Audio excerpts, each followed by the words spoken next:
Everybody, video here for you today. Ancient history news. For new subs, I look at 5 ancient history news stories from around the world, put them in one video. Haven't done a lot of these recently, but today I'm going to do one. We are going to start out today in Greece. I don't talk a lot about Greece, but something going on down here in the Acropolis at Athens that people are pretty upset about. Here's a story that just came out a couple hours ago. I will leave all these links below. Acropolis now, Greeks outraged. At concreting of ancient site, installation of new pathway and lift has been criticized by archaeologists and called a scandal. But here is a look at the site on top of the Acropolis today. New pathways, concrete being put in over the ancient ruins. It says an online petition signed by 3,500 people calls for the concrete pathways to the Acropolis be removed. When seen through the eyes of Manolis Koros, the architect who has long presided over the restoration of the Parthenon, the Acropolis needs no improvement at all. In the face of such architectural mastery, he thinks of himself more as a maestro of order, making a monument that has survived explosions, fire, looting, and earthquake more understandable to the public. Many generations of scholars have tried to bring order to this chaos, myself included. The issue is to safeguard what is here.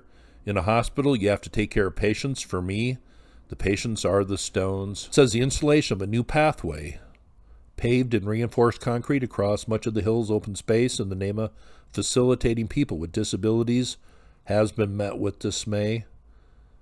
And here is a diagram where they are pouring all this new reinforced concrete. Some of the ancient ruins will be covered, but people will be able to access and visit the site more easily. I'm sure there is plenty of opinions on this.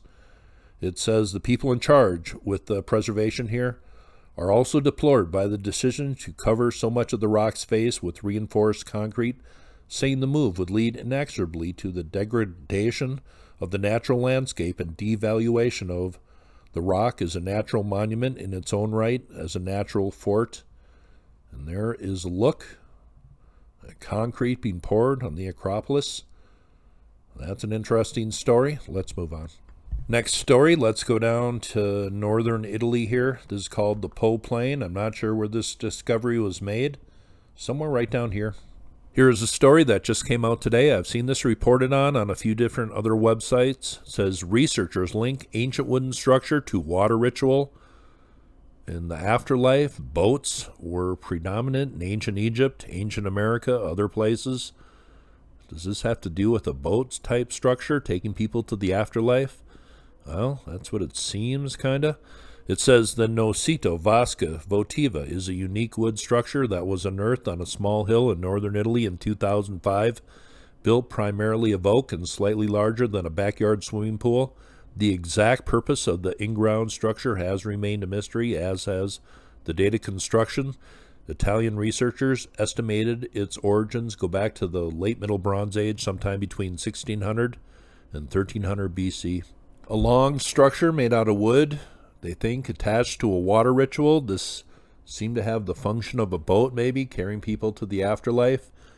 Here is a look. Ancient cultures looked at the Milky Way as the ancient river that took you to the afterlife, but this structure was about 12 meters long, 7 meters across, and 4 meters deep.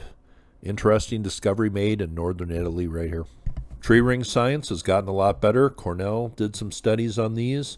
They determined that this thing was built between 1444 BC and 1432 BC. But that is pretty unique, coming from northern Italy. Let's move on. Next story has to do with ancient Egypt, discoveries that were made in California, at UC Berkeley. Let's go to that story right now. Here's a story that came out recently. Cal Alumni Association, UC Berkeley. An old pic in front of the Sphinx here. It says Croc mummies, ancient papyri, and virtual reality tombs, oh my. Berkeley experts return to the tomb. It's no secret that Berkeley's Bancroft Library houses a trove of ancient Egyptian papyri, but how did they end up there? The answer lies in reptile carcasses. It seems the ancient Egyptian priests had a problem. Their mummified crocodiles, intended as offerings to the croc god Sobek, would not keep their shape, so they stuffed them with scraps of used papyri, the ancient precursor to paper. So here is a mummified crocodile. It says, were stuffed with scraps of ancient papyri. Centuries later, in 1899, a team of archaeologists funded by Berkeley benefactor Phoebe A. Hearst stumbled across these papyrus-stuffed mummified Crocs while on a dig in el Baragat, Egypt, the site of the ancient city of Teb, Tunis. It says, when the researchers discovered the scraps of letters, bills, and other banal records, they realized they had hit upon something big, a paper trail into everyday life in Teb, Tunis, including such humdrum artifacts as tax documents, contracts, petitions, and complaints. In one example, an ancient villager wrote to an official petitioning for help after an attack was made upon my dwelling by Arsinoe. These stuffed Crocs were meant to honor the god Sobek. We have a lot of interesting things coming from ancient Egypt. This is kind of an accidental discovery. Mummified Crocs stuffed with ancient documents, going over everyday life in ancient Egypt. Next story, let's talk a little ancient China. I think ancient China is fascinating. I found over 100 pyramids in this country on Google Earth. Let's go down to the Liangzhu region, right down here, and go over to a news story. Here is a brand new story, a Neolithic window into China's ancient past. Here's an object kind of shaped like a trident. It says, among the exquisite jade objects unearthed at the Fanshan site, there is a unique type shaped like a trident. And the trident, there are objects all over the world coming from deep history, shaped like a trident. Why would that be? It says the Liangzhu archaeological site, hailed as one of the most important relic sites of the Neolithic age in China, is a window to one of the world's oldest civilizations. The ruins in this area go back over 5,000 years at least. The knowledge, how far back does that go? But here's the cemetery, the Fanshan site in the Liangzhu area. This is dated about 5,300 years old. Here are just a few artifacts coming from this culture. A stone there in the form of a circle with a hole in the middle. What did that represent? Here is a deity with some sort of headdress on. You notice the lines coming out on this headdress, very reminiscent to the way the ancient Egyptians' headdresses were. There's a lot of similarities between ancient Egypt, ancient China, Orion, the way they laid out their pyramids along the river, the way some of their artifacts looked. Over time, more and more information is coming out on ancient China. We are getting a look at more of the ancient artifacts, getting a better idea of the pyramids, but here, shaped in the form of a trident. And that comes from deep history in a lot of different cultures. Here is Teshub, the Hittite and Iranian sky, thunder, and storm god. The sword on the belt. The trident up here, arm raised. I think this is a celestial story, and it's told in cultures throughout the world. Something bad happening a long time ago, and gods that were out to protect us. But in this story, Teshub slays the dragon in the sky, Ilyanka, more precisely deemed as the serpent. So is that a comet story? Well, very well could be. Next story, why don't we finish up with some ancient American history? Why don't we go down to Daniel Boone National Forest in Kentucky? I have talked about cave site, places that go back to the Younger Dryas. Well, let's go over to a story that came out recently.